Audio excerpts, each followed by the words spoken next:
Off, Mike, or not? Yeah, I'm going to give you a 5-second countdown and then silence. And then. So after 5 seconds, then we're on here. Yeah. Sort of, yeah. I'll clap and then you guys can Right.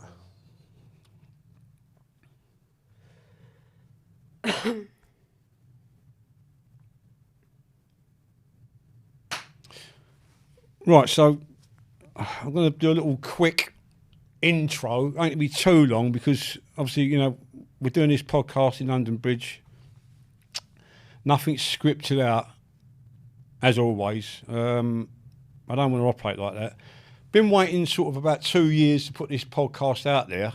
I've had many offers to do podcasts, and that ain't my ego kicking in. I've had a lot of offers to do a podcast, but I've refused them for my own reasons that I don't really want to go on someone else's platform for likes and followers and shares and all that game. That ain't a bit of me. So regarding finding the correct individual to sit with, it's been very difficult. So connecting with Mel was a breath of fresh air because obviously she'd been through the addiction journey herself, which we're going to touch on in a bit. It's kind of like bouncing off of each other. Like I said, nothing's scripted. She's not scripted. Going to try and keep the P's and Q's to a minimum. So just a quick intro. I ain't going to go on and keep rabbiting on about myself. It's just about other people. That's the idea of doing the podcast. It ain't about getting shares and likes, people sending me nice comments. I'm not well liked. I'll take that on the chin. It ain't never going to change, but I'm not going to lose sleep over it. I'm too old. So basically, it is about my journey, if you want to call it that, with addiction, which spans over about 35 years. Class A, cocaine, just cocaine. I did dabble in other drugs, but nothing more harsh than the powder itself, I would say. So I'm clean now, about 10 years, 5 months-ish. I'm a little bit confused with dates. Unfortunately, with the addiction, something always grabs you by the arse. Whatever happens, something always grabs you. So sometimes my dates and my memory's a little bit shot to bits. I could tell you what I've done 10 years ago, but if you ask what I've done this morning, I'll probably forget. So look, me personally, I'm clean now from coke and drink, yeah? Done it myself, and it's not another ego statement. I've done it myself. I didn't go to conventional groups, meetings, rehab. I've done it hardcore by myself. Got sort of picked up by someone who approached me through social media, which I was never on. My son put me on there, a few posts, this, that and the other. I wasn't overstruck on it, but anyway, to cut a long story short, I got picked up by a publishing company and they said to me, do you want to write a book? And I said no. So that took me about 18 months to come round to that way of thinking, to do a book. I just, you know, it's not a bit of me writing books. It's really not. Not just because I'm from Mile End, Bow E3. You just don't do them sort of things. But anyway, I thought about it and it was going to help people. So I decided, you know what, I'm going to do it. So we done the book. I'm going to show you very quickly. I ain't going on about it because I don't need to. Get Clean, Martin John. It's just about my journey from rags to riches, getting on the gear at a young age, spiralling out of control. You know, the rest is history. But I'm going to touch on a few things now. So basically, that is a short intro about myself. So 35 years plus on the powder, completely fucked up, completely ruined people's lives, shattered everyone's dreams, crushed everyone around me, and it got worse. So yeah, getting back to the podcast, come across Mel and connected, incredible from day dot. Her journey is harsh, believe me, it's harsh, yeah. Sad and dark, just like my own. So I thought, you know what, we can put a podcast together, no scripts. You know. Where was you at 12 o'clock? No script, it's just, it is what it is.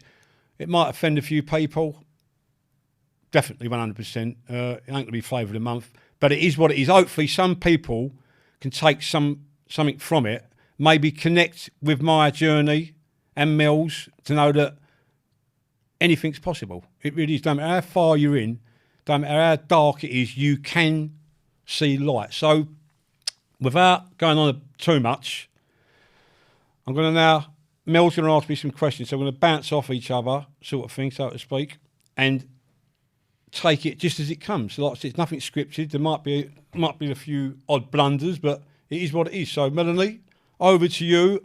Ask me whatever you want about addiction. I'm going to be asking you questions about your journey and all, so the audience can connect and see how dark it is, but how real this podcast is and how raw it is. So what do you want to ask me, beautiful lady? Okay, well, I'll introduce myself first. I'm Melanie. As Martin said, we've both been in addiction for a long time, and we've spent a lot of time talking about it. But what I want to pick up on right at this moment, how I want to kick it off is, because I think you're going through a reflective moment in your time of cleaning up and whatever, staying clean, because you started going back into your past. Do you think you've done that because we're doing this, the build up to this? Do you think it's brought stuff up for you that you didn't really touch on before? That's a good question to answer. Like looking at pictures, things that you've done with your family, as you are aware, it's a possibility that could happen. Because I said to you earlier on, didn't I? I've done a few interviews and quite a lot of filming, which is not out yet, which is irrelevant, and like even get a bit jittery about it, not nervous, but there's always something that you ain't spoke about, and you're a little bit on edge whether to speak about it, because you don't want to come across here, oh, that geezer, mate, he's something wrong with me, he's off his nut. He's like, don't want to come across like that. You know, I want to make it quite clear, but what you just said is a good point. I've been looking at a few things recently, to my children, and it is very difficult, isn't it? It's very difficult. You can't just sit with anyone and talk because they just don't know the code. Sounds a bit rude, but they're not going to be able to connect with us, are they? I ain't knocking people because, you know, if you haven't been in that position and it ain't through no one else's fault apart from your own, we both know that, yeah? It's a very difficult question. But yeah, I mean, there's always things on my mind, I don't know about you, that, you know, not self-guilt, not all that old fiddle, I'm not saying that, yeah, but that is a good point. And yeah, I've thought about a few things the last few days before getting this together, thinking about me children, you know, like how you sort of fucked up when we was young and done terrible things that's going to scorn other people.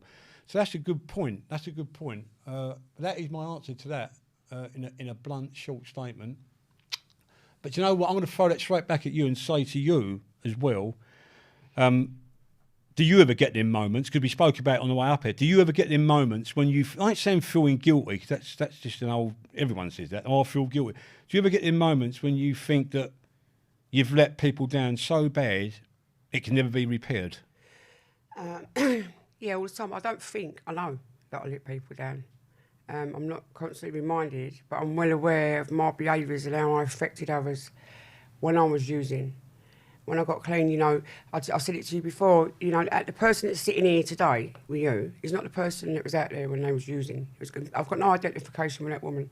The things that I allowed, the things that I exposed my children to, the stuff that they see that children shouldn't be around, I found acceptable. And I found it acceptable because I was very unwell with my addiction. So I become a slave to my drugs. And that's all that matters to me. And to be quite honest, and as brutal as it might sound, and my kids are going to watch this, and I'm really sorry to say it, but it's the truth. It makes me feel quite emotional to say it. But when I was using, I would trample over my kids to go and get my drugs. That's how powerful the addiction is. And this is the thing. It is a powerful illness, and you can't be disrespectful towards it. When you get clean, you've got to have respect for addiction, because it will take you back. And as you know, I had 6 years clean and I relapsed. And I relapsed because life got painful. It was all around stuff to do with family and children, and the COVID was on. And so I just felt isolated. And my solution was to go back to what was familiar, that old friend. Because what it does when you get in them places, especially around my children, this is the thing with me. This is the thing that's similar to yourself. You struggle the most with. I can't rewind, you can't rewind, right? I don't regret it because I can't change it. But I can never put it right. The only way I can put it right is by staying clean and being consistent and being available to them today. You know, I sat in alone with them, but mentally I wasn't available. I wasn't the parent that they wanted me to be, but I wasn't taught how to be a parent either. And actually touching on that, I read on that in your book, you know, you come from that place where you come from a dysfunctional home in the sense of mine was. There was no stability. It wasn't like a 2.2 children, whatever, you know, loving mum and dad. You know, I was born into chaos. That's what I was born into. So when I went into parenthood, that was my parenting skills. You know, just give them stuff. That was showing them love. You know, it wasn't all Little House on the Prairie. When I was a little girl, I used to dream for that life. I wanted that for me. I wanted different for me. But you know what? The snowball just continued, and it went into me with my 4 children. And by me getting clean, my 4 children's lives turned around. My younger 2 now, you know, my eldest 2 were involved with crimes and stuff like that. And then my youngest 2, one's in her last year at school, one's in college, and my other daughter's going to university. So if I had to change my life, their lives wouldn't have changed, because I would have. My boy would have been out serving up drugs on his BMX at 12 years old if I didn't change my lifestyle, and I would have gone to him, yeah, go and serve that up, go and do this, and I would have thought it's all right to do that. Do you know, today now, if someone approached my son to sell drugs, I would want to kill him, but I would have been that person who would have done that with my own child. This is what I'm saying. This is what addiction does when you arrange children. So I think a lot of adults like ourselves have dragged our children through it, because we don't bring them up, we drag them through it with us, the carnage and the wreckage. Of course we're going to carry a lot of that stuff, and I think that's what you're doing at the moment with the old photos and stuff that you're getting out. Is you're getting some acceptance around it now, because we can't beat ourselves up about it forever, because we can't change it. But being consistent for them today does make that difference, because we're available now. Yeah, that's. I mean, that's you know, that's brutal reality statement for sure, as always from yourself, and I could definitely sort of touch on that as well. It's, you know, our kids, there are other people out there that have had addiction problems, you know, and we are going to try and make this, not going to say make it humorous, because that's taking the piss.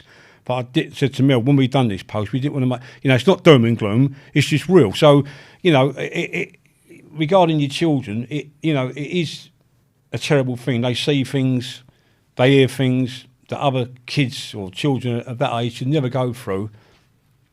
You know, do we feel guilty about it? What can we do? Like you said, we can't turn back the clock. And like you rightly just said, you know, if someone come up to my own son and said, like, you know, I've got a bit of cov, or you want a bit of, like, you're going to go off your nut and you want to steam into them, like, in that sort of manner. But the thing is, it makes it difficult, doesn't it? Because when you talk to your children, as you said before, we both agreed, when we was using buzzing off our tits, normally myself, if the kids come downstairs or wherever I was, and there's people in the house, undesirable people, you know, all talking bollocks, yeah, gear everywhere, blah, blah, blah. You know, all I really wanted is probably a cuddle, and you go, here's 50 quid, here's 100 quid, or whatever you got in your pocket. Go upstairs and watch your video. And you know, you like, we ain't got a care in the world. Putting gear before your children is a brutal fucking statement, but it's real, isn't it? It's the reality. You can't sugarcoat what we've got. You can make it sound pretty, but this stuff kills people. It kills people every day. And, you know, I was speaking to the guy earlier, you know, a lot of people end up in jails for addiction, because they have to do stuff, crimes, to commit crimes to feed their habits and all that stuff. It's everywhere. It's all around us, from the old granny that goes to the doctors and gets prescription drugs. Addiction's got so many forms, and so, you know, it's not, we're drug addicts, right? We found our addiction went into drugs, but there's so many forms of addiction as well. It can manifest in so many ways, and that happened for me when I cleaned up. It manifested into shopping and other things, and because you're trying to feel that there's something there that you must have it yourself. Or had it, I've still got it at times. There's something there that's missing. We can't fill up. So drugs done that at one point. Put the drugs down, that's still there. We still need to fill that gap. There's something that's not sitting right with us people. For me, you must have that yourself. Well, yeah, that's it. Yeah, I mean, it's fixing yourself with things, with stuff. Yeah, it is, and also I think it's. I don't think I know. Like, I spoke to a lot of people, sat with different people, same as yourself. You know, all different characters. Some good, some bad, some just wrong. And it is what it is. But the thing is, like, you ask people, you know, why do you take a bit of, why are you on the gear, why are you doing that? And, oh, I need an angle to escape. But now I'm clean, you know, I mean, need an angle to escape what? You know, have you been brought up on the street, which we have, to be honest, right? You know, we ain't looking for brownie points here. Oh, I've been brought up on the street. No, I'm not saying that, you know what I mean? It ain't about that, is it? But it's like, you know, people used to say to me when I'm sitting in my front room, wherever I was, and buzzing off your tits, oh, I need an angle to escape, you know, I've got problems. I mean, but what I can't understand now I've got a clear head, you know, I believe, is like, how the fuck is that going to help you? Shoving half of Columbia up your nose when you've got problems on your mind, yeah? How is that going to help you? For that split second, things might be wonderful, like you said, yeah? I mean, I can go from one thing to another. I once said to you, in a little short interview we done, why did you first take a bit of cover? What did you think about it? And you loved it, which is a very true statement again, yeah? But I can't get my head around it now. Why would you want to sit there, in my case, for 35 years plus, yeah, which is embarrassing, but I'm going to be open about it. What did I gain from it? What did it bring to the table for me? Apart from misery, bullshit, believing your own lies, yeah, lying to other people. The list goes on and on and on. And like I say, it ain't doom and gloom, but what does it bring to the table? You know, like I said to you before, Mel, you could be sitting there with a fella or a woman. The fella might be a van driver or a postman or a builder, whatever he is. He gets on The Favourite, and all of a sudden he's fucking Pablo Escobar. He's the biggest gangster this side of Colombia, mate. Do you know what I'm saying? Yeah, and like, and the reality of it is he's scared of the fucking dark, you know. And like, but when they put a bit of cover up, they go on, and like they come out their shell, their inhibitions. I believe they lose their inhibitions, men and women. And like the thing is, why would you want to do that? To me, now I'm clean. Not saying I'm a monk, and I'm not preaching to people Saturday morning. Like I said, it's not about preaching here, right? If you need to shove half a clumber up your nose, or whatever drug you're taking, yeah, to enjoy yourself, just my opinion for what it's worth as an oddball, to me, you've got a problem with yourself. Do you agree, or do you make me wrong? I don't think it matters what the drugs are. I mean, for me, yeah, cocaine was a massive part of my drug using. But I mean, I come from the party scene area when the rave started. So my actual drugs started off with puffing. Like most people start off, a few joints on the estate, you know what I mean? And then it was drinking with the joints, then it went on to doing the sulphate, and then it just progressed over time. Then it was the E's and the trips, and then suddenly Charlie come about, and it was like fucking, and that became my drug of choice. If you had a choice, then I did have a choice, and I was partying, I was enjoying it. Everyone was there, it was, oh, I love you, man, all that shit, and you know, and I just continued on with that party, and everyone else just started doing all the grown-up stuff, like getting mortgages and settling down and getting proper jobs, and I still wanted to live that party. And it was over a long time before I stopped. You know, and the saddest thing was, you know, addiction took me to the depths of despair, and I couldn't claw my way out. It took me, I knew I needed to get clean for a good 10 years. And I'll tell you what prevented me, and I'm going to say this for the women that are going to watch this, right? What prevented me getting help was, where I was a mother, I thought they'd try and take my children away. And do you know what, looking back, in some ways it might have been better for them to take them away from me, because although they had dinner on the table and they had clean clothes and all that, they had no stability with me. You know what I mean? Maybe I'm not saying I wanted them to be taken away, but looking back now, was I a good parent? Probably not. I wasn't the worst, but I definitely could have done better. And that was the one thing that stopped me from getting help for my addiction, was the fact that I thought they might come in and try and take my children away. I mean, I had consequences when I was using. I remember getting dragged out my house early hours in the morning, muffed it by the old bill, all my kids watching it. And they reported me to social services. And they got in touch with the school, and both the schools said we've got no issues with the kids. Because my kids, although their mother was an addict, they weren't walking around looking like addicts' children. They was clean, they was tidy and that stuff. And so outside world, I looked like I was functioning, but actually, mentally, I was gone. I was a long time gone. And they took it no further. They got in touch with me and whatever. But I think a lot of women have that fear. You know, and another thing that I will share, and I don't care if I get backlash over this for anyone that watches it, that's fine. You know, you can come at me whatever angle you like. But I mean, my eldest daughter, when she was in her late teens, I actually done drugs with my own daughter. And the only reason I'm sharing that, because I know so many women that have got so much shame around doing that, right? But I done that. I wouldn't do that, the person I am today, but the person that I was before, when I'm an active addict, yeah, I allowed stuff. When you mean you done using with your daughter, do you mean like the powder? Yeah. Yeah, right, yeah. Yeah, I mean, that's not... On a regular basis, or on a regular basis, Mel? Yeah, I'd say, do you want a bit again? I mean, she weren't... I mean, I say teens, I want about late teens, but it was so, like, I was her mother, and I was doing drugs with her. Like, what the fuck is that? Nice. Like... Yeah. Like, where was the mothering skills there? Nice. You know? And so I'm just sharing that, because I know that a lot of women that I speak to, and I talk to them, they go, do you know what, I'm really glad you said that, because I've done that, and I'm so ashamed I could never admit. I said, yeah, but it's not who you are today. Do you know what I mean? People just see us as, once you're an addict, look at them, you know, junkies, this and that and whatever. But that's somebody else. It consumes you. It steals your identity. That's what it does. Yeah, because everybody, when you take the drugs out the perimeter, some of the nicest people in the world you're ever going to meet. But when they're using, you won't want to be around them. You see what I'm saying? It's like it consumes people, it changes people, the altered ego, the craziness, the madness that comes with it, and, you know, the decisions, the bad decisions that you make. That's another thing. I made a lot of them at my life, you know? That's interesting, because I've done which is irrelevant, but I've done an interview on Sky, on Sky News, on the Kay Burley show, and she was asking me loads of questions about addiction. Obviously, the woman's not got an insight like you have, but it was broadcast on telly, and there was like millions of people see it or whatever, And I said to her, like, I was kidnapped, and she actually thought I was kidnapped. You're taken away. I said I was kidnapped, and what you said, like, you know, like, it's I believe, for me, You know, you get on the cove, it steals your identity, takes your character away and replaces it. Something else comes in which makes you a different person, yeah? You're completely different, yeah? You're shot to bits. And when I say to people, like, you know, it stole 35 years off me, you'll get a bit of mixed feelings from people. Oh, you know, it's your own fault, that's your problem, you know, what you're looking for, like a shoulder to cry on. But the thing is this, yeah?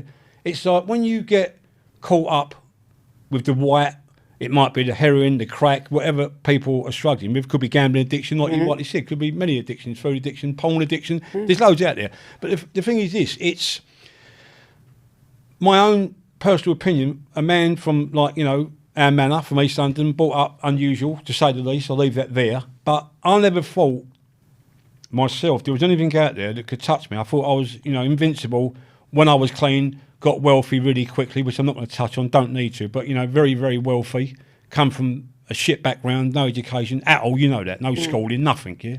But, you know, you don't think, when you get on the cover, mate, you don't think it's going to grab hold of you. But this is what I said to you before. For me, on a brief note, have a little bit on a Friday night, then it crept into a Saturday night, and then before you know it, every night of the fucking week, yeah? So it's a creeper. It grabs hold of you, and again, like I say, for me, I didn't expect it to take control of my life. Actions, judgment, like, again, you've rightly said, your kids are on the back seat, all you care about is getting your bit of gear, whatever way it comes, however you get it. I mean, I was in business, just to put the record straight here, because people have been sending me loads of messages, you know, you were so wealthy, you must have been doing a bit of gear, selling it.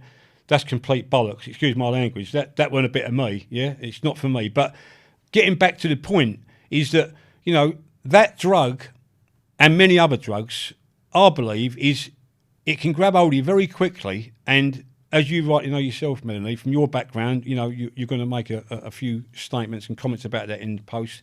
You know, I think it's almost impossible to say that no one can...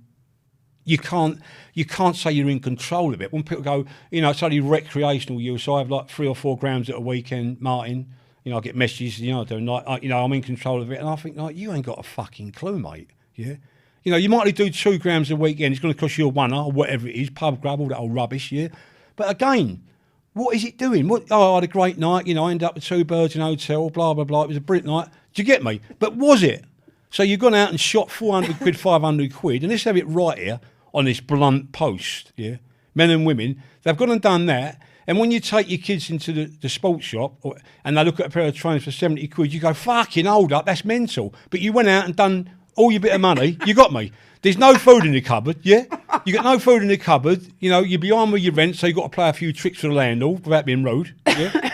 So how can people say that, you know, my addiction's under control? Because I believe once that powder gets hold of you, you're in trouble. What's your take on that, Mel? 100%. I mean, we're both evidence of that, right? And that what you just said, yeah, that's bang on. You know, you go and buy your drugs, and then you go, can I have it? You go, oh, for fuck's sake. Like, and yet you still find the money for the drugs that you wanted. It's insane, isn't it? That's what I'm saying.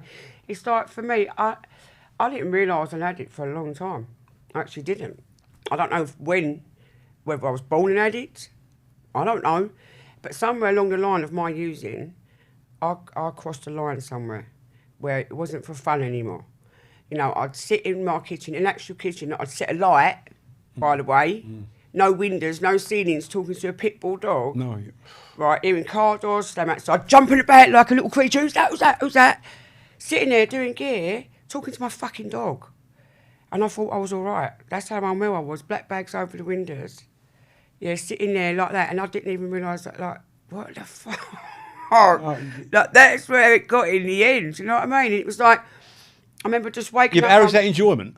No, but obviously that's what I'm saying. I was living at an animal level. I ain't going to lie. Like, I would stay in the same pyjamas for 4 or 5 days, just scrape my... I didn't give a fuck. Like, I didn't care about what I looked like. All I cared about was getting drugs, getting out of my nut. I didn't care how people looked at me in the street. I'd go, what you looking at? What, you don't want to walk past? You know, I've become someone that I just don't identify with anymore today. And it was embarrassing for my kids. That's the hardest part. You know, I was that mum that my kids in the end wouldn't tell me nothing because I was that mum that would go around knocking on the doors and causing problems and just being embarrassing. I had no communication strategies even with adults. And, you know, the hardest thing for me was when I put down the drugs, I didn't know how to have a normal conversation because I didn't know anyone that didn't take drugs. So I thought to myself, It was normal. what do normal people talk about? Like, what do they actually talk about? Like, how do you have a normal conversation? What is a normal conversation? No. You know, and all of a sudden I started becoming that person. And, you know, I'd be in the checkout when I was using. I'd be like, hurry up, fuck's sake. And now I stand for, all right, how you doing? How's your day been? It's like, No. so all like 180 I've done, do you know what I mean? But it's a beautiful thing, right? Because obviously it wasn't meant to end that way for us. And sometimes I remind myself what a gift it is to wake up every day. Because the amount of times that I laid in bed at night and I just thought, I just hope I don't fucking wake up in the morning. And that's sad. Listen, that is, and that is another good point by you. That's why we're both sitting here, obviously, that, you know, because we can talk openly about it. And there's not that many people that can. They want to script it out and sugarcoat it, like Mel has rightly said. And what I'm going to ask you, it's a touchy-feely question, but I'm going to ask you something anyway, whether you like it or not. That's just the way it has to be, right? When you first experienced your first line of coke, you told me you remember that, correct? Yeah. Right. Can I ask you just a little bit of background about yourself? And I've asked you before we started, is that right? And you went, yeah, but that's no problem, Mark.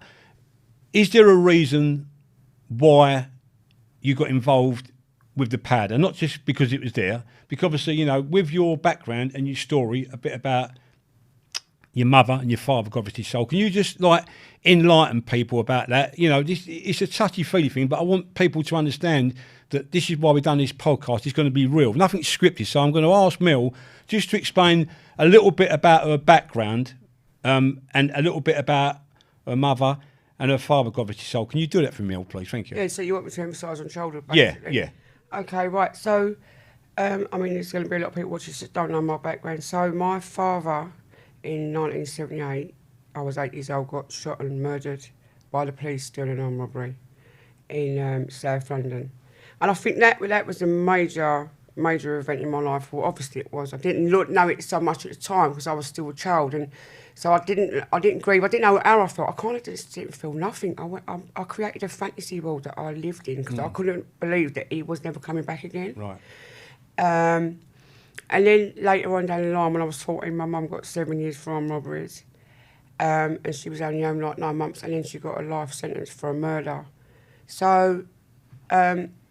That's what I'm saying when I say about the chaos of what I was born into, you know, I kind of feel like for me the writing was always on the wall anyway. Right. It's not an excuse for what I done, because actually when I first took drugs, I took them because I liked what they did. It done what it said on the tin. I like the feeling, like the buzz of it. But I was that addict. There was no limit to me. There was nothing I wouldn't try. If I saw a pill on the floor, I'd pick it up and take it. I wonder what that's going to do. No, I was a chancer. Yeah. You know, and I'm lucky really to be alive. I mean, I've been in hospital for a stroke. I had a week in hospital for a stroke, and all I wanted to do was just get out and get a bit of gear, get out, a bit of gear. But the nurses kept following me everywhere I went. It was like, just let me get out of this hospital. I drove down the motorway in the car with my kids, 70 miles an hour, nearly went into the barrier. You know, just all that stuff. Smashed into walls, broke my nose.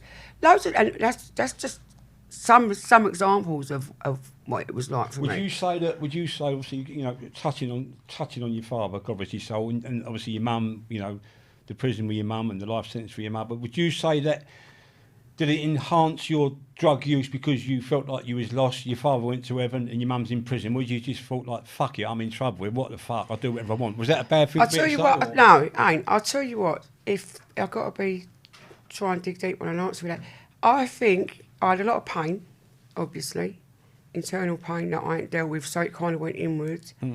I had a lot of resentment towards my mum. I know she's going to watch this, and she knows, because I've sat down and we've had this conversation, because I kind of felt like, you know, she should have been more available to me and my brother, and the choices that she made, there was a chance she would be taken away, and she was, consequently. She'd done 22 years in total. Yeah. You know, so I had a lot of resentment. I was kind of a little girl at 8 years old. I lost my daddy. My brother was 4. I became a mother to him. My childhood went. So, yeah, there was a lot of bitterness and resentment. And I suppose the drugs just numbed all that out, numbed all the noise out, numbed all that pain out for that time. I didn't actually realise that then. I just thought I liked what they'd done. I liked what they'd done because they took away the stuff that I didn't want to feel, obviously. So, yeah, I suppose there was counter factors towards it. But then you can have someone that comes from a right privileged background and do exactly the same as us. It doesn't pick and choose addiction. But yeah, I would say that it probably was a factor. I found that, and it worked for a while, and then in the end it just crossed the line to where it got really sad and really dark, and I was lost and I was lonely. I mean, I know where you're at now, but how are you? I'm saying, how are you in yourself? Everyone says, how are you in yourself? You know, Above ground. Well, dreadful, yeah. But I mean, where are you at now? I mean, obviously, you know, I mean, I know where I'm at, and I say this in a respectful way. And I hope people don't send me rude messages. We've discussed this. People, you know, all over the world say, you know, I'm in recovery. I've been clean for 15 years. And I'll go, no, I'm not in recovery. I don't class me as being, you know, I'm clean from the drugs and the drink, I might add, yeah. I'm not in recovery. A lot of people pick up on that and send me rude messages and say, that's a bit rude, Martin. I'm not in recovery. I'm done. My job's over. I'm finished. I'm out, yeah. Where are you at now in your life regarding being clean? And I asked you a question the other day and you answered it again. You answered it very bluntly and very honestly. You asked me the same question and we was completely different on a different page. You know, I said to you, Mel, I'd never, ever have another line of gear in my life. If someone give me £5 million and went, have that line of coke, I'll walk away, yeah? Because I know what misery and carnage is going to cause for me. And I'm going to get the tidal wave effect. It's going to fuck everyone else up around me, which is very few people, right? But where are you at now regarding, like I said, would you know if ever you would take another line of coke? An honest answer, which I know you're going to give me. And where are you at now regarding, in your own peace of mind, would you say you're in a strong place? Or is it day by day, like most people say, you know, we wake up in the morning, we're grateful. We both know that. We both know that one. But where are you at yourself in your mind? Are things a lot clearer now, even though you relapsed only, how long ago was it, Melanie, that you relapsed? Yeah, it was, I come out of rehab in January, didn't I? Right. And then I had another relapse after that. So it hasn't been that long. The thing is, I do know, and I am in recovery. I do use that term. No, but that's all right. And it's all right for you not to, you know, everybody to their own. Yeah, and, and don't worry about the backlash, because some people go to me recovery, and, you know, it's No, yeah, I got that, yeah. I'm solid, really. Like, I'm my own worst critic, I'm my own worst enemy. And, you know, I knew that there was a chance I was going to relapse tonight, like I had that first relapse after 6 years. As we spoke about, yeah, Right? yeah. No, yeah. And I didn't put no prevention in place, because you know what, actually, if I'm honest, I just wanted a fucking night off, because life was just getting too overbearing and too painful. And in my head, I actually believed that I could have a night off. No. And that night off turned into 4 months and ended up going into a rehab. So it didn't take long for me to pick up where I left off, like before it got to the stages of where I was completely gone, wiped out, I was fucked. So I was walking around in a daze, the psychosis come back and everything. So I know for me, I'm under no illusion, that if I pick up again, it's probably going to kill me. I've got consequences health-wise now through picking up again, as you know. No, yeah. And I'm starting to pay the price for the abuse that I've done to myself, and not just that. What is it going to do for me now? Yeah, what do I need it for now? No, I understand that. But again, I'll ask you again, yeah? Will I ever? I'm going to capture you here, ain't I? Go on then. Yeah. Could you honestly say there on camera that you ain't ever going to have a line of cover? Or can you answer that? What is your type? If I said to you, Mel, there's a bit of cover, or wherever you're at with, or the situation being, whether you're in someone's house and someone brings a bit of cover out and they go, do you want a bit? What are the chances of you having a couple of sneaky lines? Just be open. I don't think anyone could ever say never. I don't care who they are or where you think you're at in your recovery, because I didn't think I would have used it again after 6 years. I thought I was so strong in recovery. And the amount of people that cried when I heard that I'd relapsed, it's not promised. It don't matter about, we can be as arrogant as we like. I'll never, but I don't think anyone can say that in reality, ever. So you think I'm not saying I would. No. But I'm saying I don't think anyone can say never, ever. Because if that was the case, no one would ever relapse. No one would ever go back out there, would they? They'd just put the drugs down and that would be the end of it. Would you also? Well, that's a good answer again. Would you also say, Mel, that, I mean, we've spoke off camera. That's all we do, didn't we? We always. we can't disclose everything. It's just so much. There's a gentleman sitting there like they're going to take us away, aren't they? We're going to be taken out of here. But would you say that out of 100% of you using, was it all doom and gloom? We're not. Let's have this right here. We're not glamorising drugs, because I've never done it on my social media platform, whatever you call it. I'm very harsh, you know. I am like, you know, I don't know, as a man's experience, many blokes might be out of connect with this, you know, at 3 o'clock in the morning, 4 o'clock in the morning, you're at your nut, You go to the back of the paper, you order a couple of girls of the night, brasses, working girls, whatever words, don't mean to offend anyone. They come round, nothing happens down there, that ain't going to happen, yeah?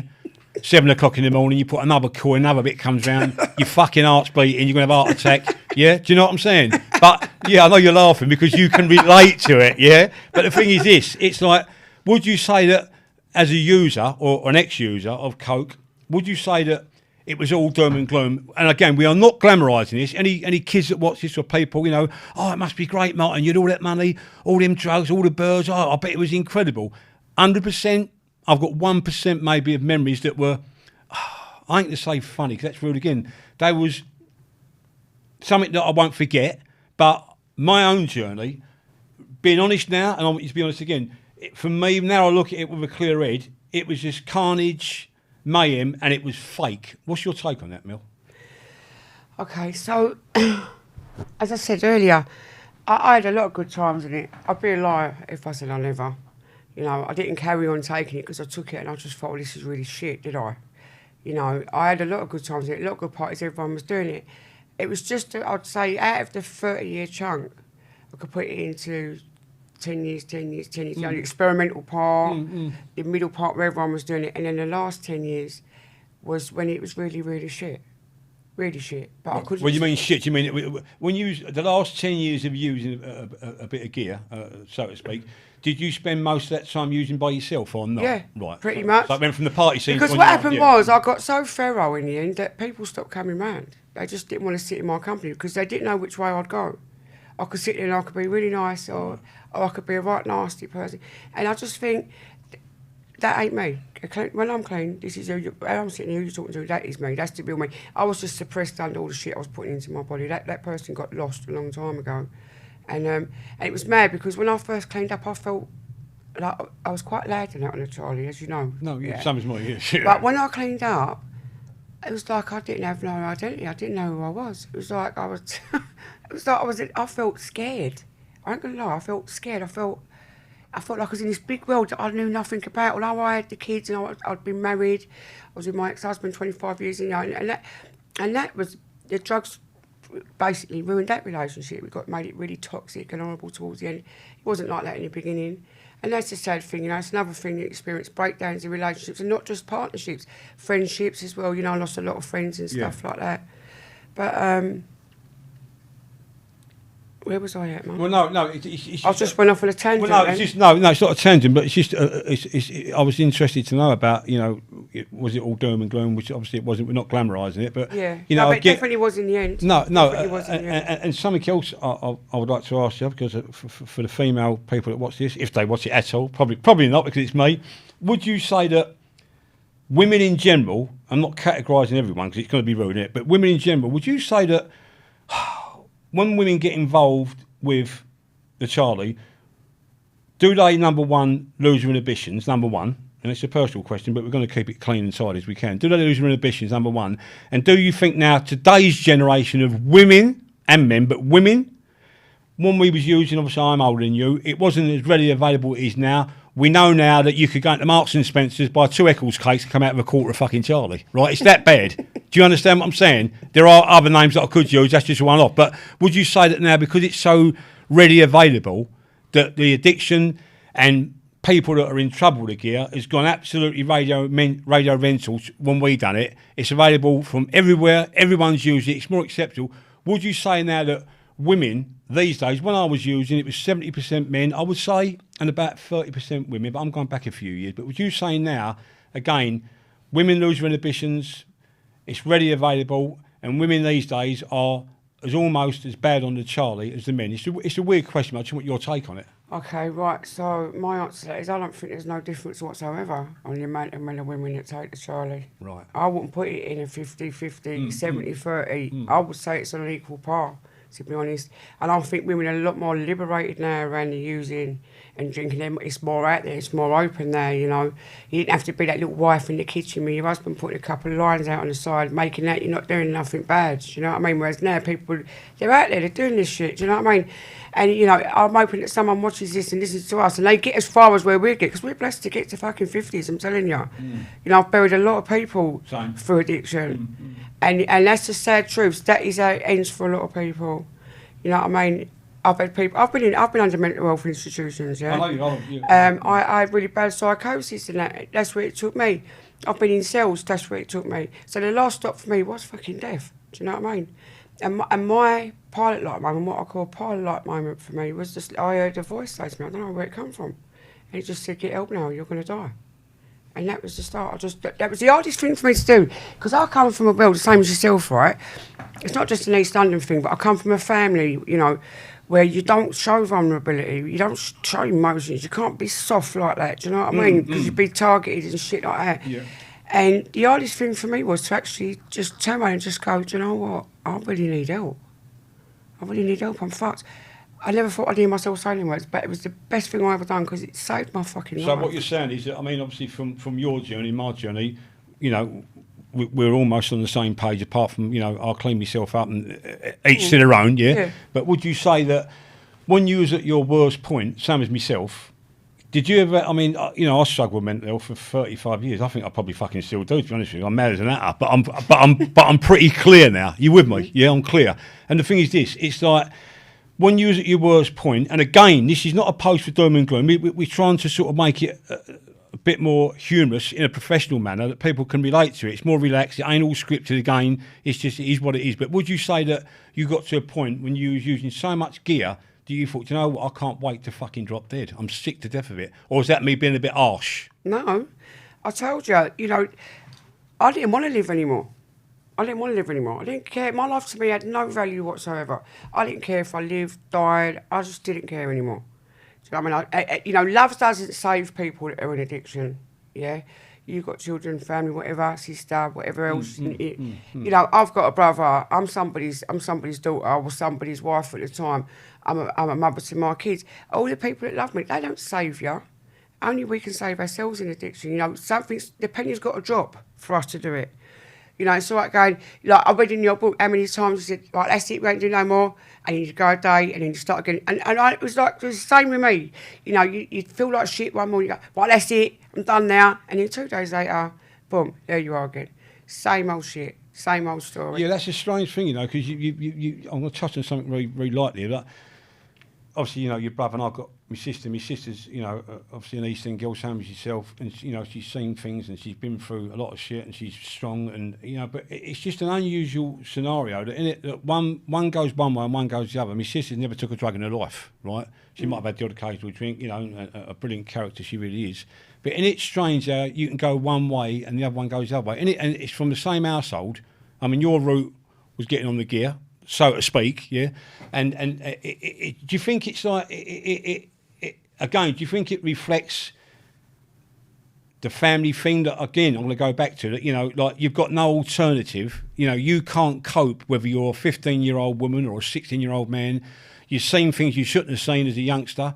So we go, fuck it. You press the button and like you're up and running. Do you still, again, I'm going to go back to it. Do you believe, Mel, that is a part of your journey that's a little bit unexplainable or not, if you get my drift?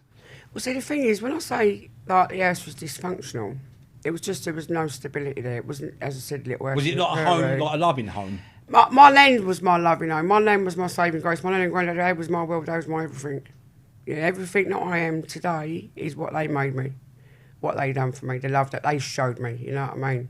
There's something special about Nan and Granddad's. Well, it was about mine, you know, and I was lucky to have ones that had time of day for me and really looked after me. Otherwise, I probably wouldn't be here today. That's a fact. I mean, I actually took an overdose when I was 16. It didn't work, so I wouldn't be sitting here. So even from really young, my life had no value. I didn't care about me. That's the sad thing, I didn't care about me. I didn't care what happened to me. And all for my using. Not the party side of it, but I had no worth. I didn't care. I mean, obviously, you know, you are where you're at now, and that's a beautiful thing, you know. And again, me as well. How many people would you say? I ain't saying a number. Would you say, like, you know, because you come away from the party scene and the Charlie days, you know, this is sort of like, we ain't mentioning no names. We don't need to, but would you say you still know friends that they're still using? Yeah.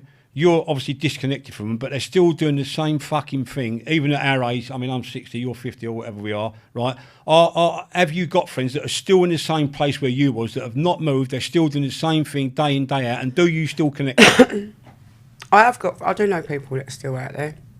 And it's really sad because it don't have to be that way. But then also as well, I know a lot of people that actually have cleaned themselves up that were from, from my circle and all that over the years. And it's nice because, like, I wasn't the only one that was fucked. It's nice that you kind of feel like you're not doing this walk alone now, like, walk, living clean walk alone, because everybody that I knew took drugs. So some cleaned up, some died, some are still out there. Yeah. And that's just a cycle of life. Would you say, Mel, again, a blunt answer, as always from yourself, is it going to be, I say impossible, is it going to be difficult for anyone watching this that's in a really dark place, with the addiction, whether it's crack and coke or whether it might be, would you say, from our experiences, which, we've spoken about off camera a lot and it's really interesting, that's why we're sitting here, would you say that it don't matter how far you're fucked up, there's always a way out for everyone? Do you believe in that, or is that just a saying that people No. I don't think, listen, there's always hope. There's hope for anyone. I'm that person, I will sit on the floor with the homeless people in town and have a chat with them, because a lot of them, they don't choose to be there, circumstances. A lot of the time it's they're drinking or whatever, they might be smoking a crack pipe, but they're not face this, they're people, and just need a little bit of love. And I think that's what a lot of us need as addicts. Because love's a drug as well, And I think a lot of us, that fills that space. We just want to be loved by people. We want to have that, that warmth, and you don't get it from a lot of people. Not where we come from. No, that is true. Love is the drug, because I used to ring up on a regular basis to get. I used to ring up on a regular.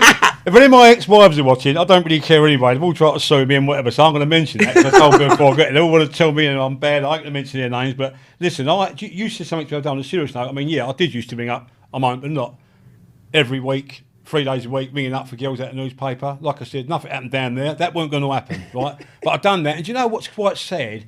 Spoke to Mel off camera, and something you said you're gonna pick up on. Like, we just want to be loved. I know that might sound a bit like, oh, the old self-pity button. But when you said to me the other day about something, you just want to be loved. Is that a silly statement, or is that something you actually believe in from your heart, my friend? Right, okay. So, hitting on that.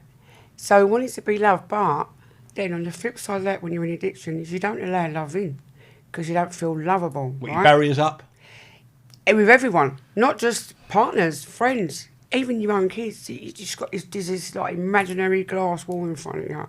So as much as you want to be loved, you're not allowing it in because you don't feel you're worthy of it. No, no. Does that make sense? No, it does. And also, we said something. Because otherwise, love would save people in addiction. It doesn't. I was loved by a lot of people. There was a lot of people that had no peace of mind when I was using. They was waiting for that phone call. She's finally killed herself, and I didn't care about how they felt. And that sounds horrible to say that because I love them people. But I didn't care about how they felt. I didn't even think about how they was feeling. All I was thinking about was myself, what I was doing, what I wanted. It's this selfish illness what we have when we No, really... you know what? That is true, because, what you just said, I thought about that myself. And again, I'm going to say something. I put a few interviews up, or just a few bits on social media, like very unprofessional, with social media. I really am. But, I also made a strong point to sound to a few people have asked me to put something up about, it's always all well and good, us addicts going on, or ex-addicts, or whatever you want to call it. But I've always believed in this, and I hope you'll agree, that how about the poor fuckers that are victims of an addict? You've got like your mums and your dads, your friends, your close work colleagues. It ain't just about sitting there at 6 a.m. talking bollocks, putting half a purr up your nose. How about the tidal wave effect? That it goes through your friends or your family, and they won't talk to you because you're unapproachable. You don't really give a fuck, yeah? I would say this again, she's not the old doom and gloom and the old fiddle. But how about myself personally, the amount of people that you've hurt on your journey, it doesn't matter whether we apologise now or not. I'm not going to apologise because it ain't going to make no difference at all. But what I would say is you can hurt a lot of people without knowing, correct? When you're on that gear or you've got an addiction, it's a tidal wave effect. There's a lot of people out there that are victims of addicts. It might be a mum giving her son money. It might be a wife, she's nicking money out of the account. She's selling her watch. She's doing all different things. Men and women are lying to each other. They're not paying their bills. There's no food in the cupboard. They're behind with the card payments, this, that and the other. I think it's just a thing that it carries on and on and on and on. But when do you get to that point, we know when to stop? And without going on about it too much, obviously, because you read the book, which is irrelevant, but you did, and I'm grateful, because you said you were going to. I like to put it on you a bit. Read it. Right? Speed read it. And someone said something the other day. I've got a lot of bad a lot of bad comments. You know, I get bad comments all the time. I put something in the book, or I had an interview, and someone asked me, and I think I've done about £2 million on coke. There's going to be people watching going, oh, that's bollocks, or oh, you're stupid. Well, that's what it was. You know, I was in a position to do so. You know, I'm ashamed of it. You know, because I come from Bow E3 and we respect a pound note. We've been brought up like that. So it was absolutely horrendous. What did I get from it? Nothing apart from hurting people and ruining myself, yeah? And the point I want to make here, it's not about how much money you spend, whether you spend 100 quid a week or 5 grand a week, whatever you do. But what I can't understand now, and again, tell me if I'm wrong, yeah? This is what, it's quite funny, it ain't funny. When you do go out and buy the products, yeah, you fucking give half of it away.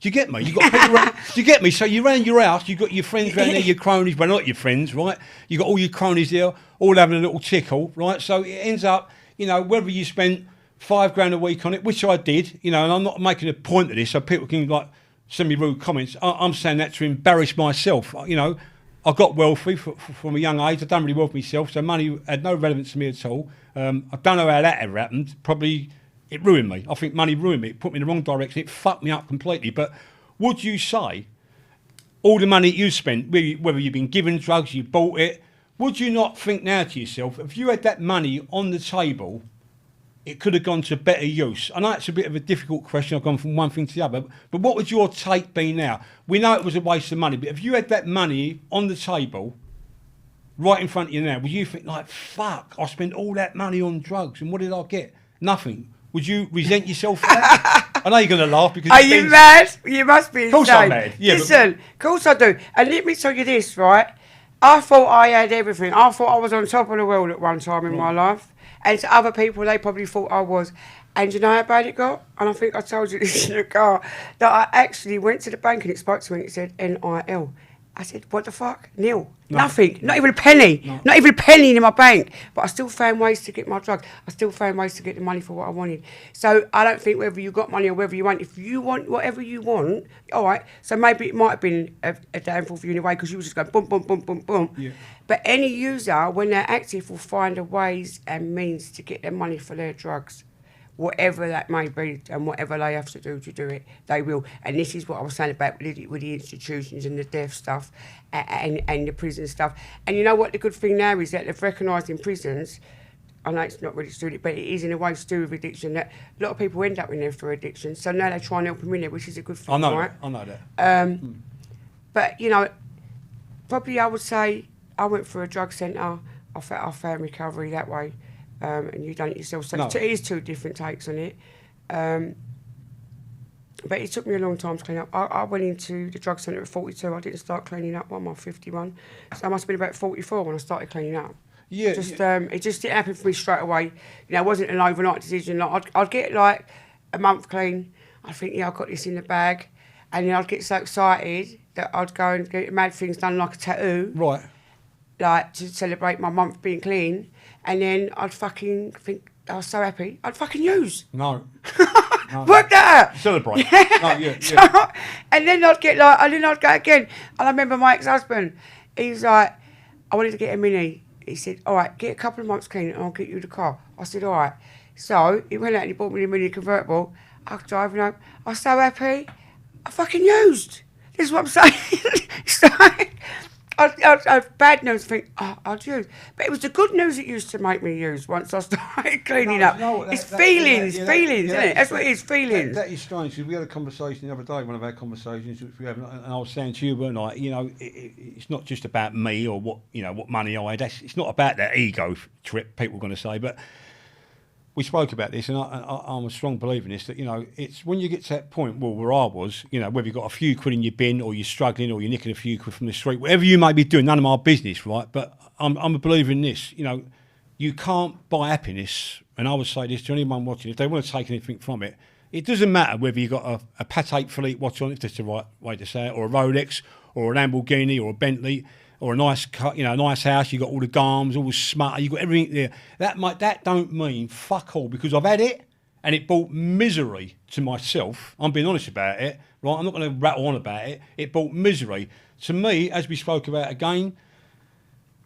If you're happy with yourself the way you are, to me, it's the best feeling in the world. And I'll tell you why. I've told you this also. I've done an interview with a woman. I ain't going to mention her name. She's a journalist, and she was asking me about, I can't believe it, Martin. You was a very wealthy man. You lost it all. You feel dreadful, blah, blah, blah. And I said to her, once her name, I said, listen, I'm the wealthiest that I've ever been. And at this time, we was in the Claridge's in the West End, which is bollocks, but that's where we was. She went, I don't understand. What you back? I said, no, listen, I'm clean from drugs. And she was a journalist. I'm not knocking journalists, but if I am tough, yeah. She went, but she couldn't understand it. Do you know what I'm saying, Bill? So it ain't about the materialistic things. I'm making it quite clear for me and you. It ain't about, what you got or what you've had or what money you got. I mean, if you are happy with yourself, I think you've got half a chance to sort your life out. Do you agree or not? If you're happy with who you are. Yeah, well, I'll tell you a poignant moment when I think I was probably about 8 or 9 months clean. And I was someone, I never watched telly, but it would be on in the background for background noise. Or I'd be in the car and the music would have to be loud and stuff like that. I never sat anywhere with no noise in it or of any sort. Right. And I can remember sitting there just down, no telly on, no music on. And there was nothing going through my head. And I just sat there and I just thought, oh my God, I think I'm having a serene moment. It was like, first time in my life I ever had peace of mind, just for them moments. It was like, you can't bite that. You can't bite that. Just to be able to sit there in my own skin, in my own environment, with no noise, no telly, no kids running around, no music, and just sit there and just think, this is nice. I'm enjoying this. It's just quiet. Like, no. It's crazy. It's just normal. Normal's good. If you know what I mean. Well, I don't know whether it's called normal or not, but I just know it was an overwhelming feeling that I just felt really calm with myself. No. Do you know what? That's great. Do you know what? I mean, we've probably got maybe 5 minutes, if I'm right. Now, what I'm going to sort of end it. We won't say end it because we might do another podcast. We really don't know. Like I say, this is not scripted. We might not have said the right things for many people, but fuck it. It's Saturday morning. We've had a bit outrageous breakfast. Got ripped right off, so we ain't next to are we? You know what I'm saying? And we ain't coming straight from the rave. No. So I want to sort of almost leave it with this, and it ain't. And this is not a punt for business at all. I'm going to ask Mel not to say, can you give a message to youngsters? Because we all know if someone's going to do something, they're going to do it. Everyone you see on the internet, it's a message for youngsters. I'm not going to ask her that. I'm going to ask her a question. I'm going to finish off with a little bit about myself, etc. To be a couple of minutes, no more. I can say, what would your message be? But Melanie, what would you say to anyone, man or woman, that's banging trouble with gear? What would your just one bit of advice be? Just going to hopefully make them think and see the light that there's more to life than shoving half a clumber up nose. What would your one statement be to people watching? Men and women from all backgrounds, rich, poor, crooks, barristers, actors, scallywags, rascals, the list goes on and on. What would your one bit of advice be, please? I would say just try and keep safe out there, and eventually you might reach a place where you want to stop, you might not. I'm realistic here. Right. I've got the gift of desperation, yeah. I got desperate. I couldn't survive the way I was living anymore. And there's always hope. If you try and you give up for a day, yeah, and you fall the next day, that's all right. Just try again the next day. If you can't do a day, do a minute. Then a minute will go to half hour, and that half hour will go to an hour. But never give up hope. If you fall, get back up. If you fall, get back up. Just keep getting back up, and eventually, if you want this, you want to get out of that cycle, you will. There is help available out there.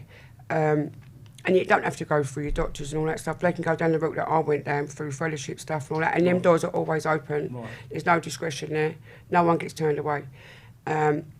Or, obviously the pages and that, you can get in touch with that. But just don't give up hope. Do you know what I mean? Even when you're sitting there feeling hopeless and you just can't go on like this no more and you don't want to live like this no more, there's always a way out. Well, listen, that's come from the Marilyn Monroe of Great Britain. Yeah, I know she's a huge fan. A bit of humour there. And look, I want to sort of finish on this note. Look, it's like, okay, look, yeah, there's the book, right? I ain't saying you got to go and buy the book, yeah? Listen, the first 6 people that share this video, right, or 10 people, I'll send you a free book and I'll sign it. It's got no relevance, yeah? But if anyone wants a different insight or a different look into addiction, it might be worthwhile. I ain't saying it's gonna work 100%. to just have a look at my website. I've had a website built. I personally haven't got a clue, but the website, I can probably put it in the link, possibly something like that. martinjohngetclean.com. There's loads of stuff on there about getting clean, how I achieved it myself, you know, through mindset and just being disciplined, etc., etc., etc., and just turning your life around. It might be something that people can connect with because we're pretty raw people from the street, I think, I hope. And that's something that it might help mums and dads. If you want to message me or you want to send me an email, martinjohngetclean@hotmail.com about your children, etc., I can give you some brutal advice, but please be warned. I will say, please be warned. If you're looking to have a hug and a shoulder to cry on, it's not going to happen. I'm going to be harsh because that's the way it's got to be. And I don't mean to offend anyone by that at all, whatsoever. And to end the post, just to let people know, I'm going to get a few dodgy comments as normal. If they're going to go, oh, look, mate, you're sitting there saying that you spent £5 a week on coke and you've got like about 7 or 8 teeth missing. Correct, yeah? I have, and I'm just going to make this point. I wanted to do this because I was saying this to Mel. She's laughing, look, yeah? We've done some filming over the last 2 years, right? We've done some filming. I've been doing a documentary for 2 years. It ain't been commissioned yet. It's been all different bits and pieces. Not a lot of people know about this. Hopefully in the new year, something might go out there. But I was told at that time, leave your teeth to show people, yeah? That not only can it fuck you up in your mind, it can ruin your appearance and take you down to the sewer with the rats. So my message is this. Just stay streetwise and stay safe. I hope you enjoyed it. Thanks for watching. That's it. Thanks, Mark. Did we go over?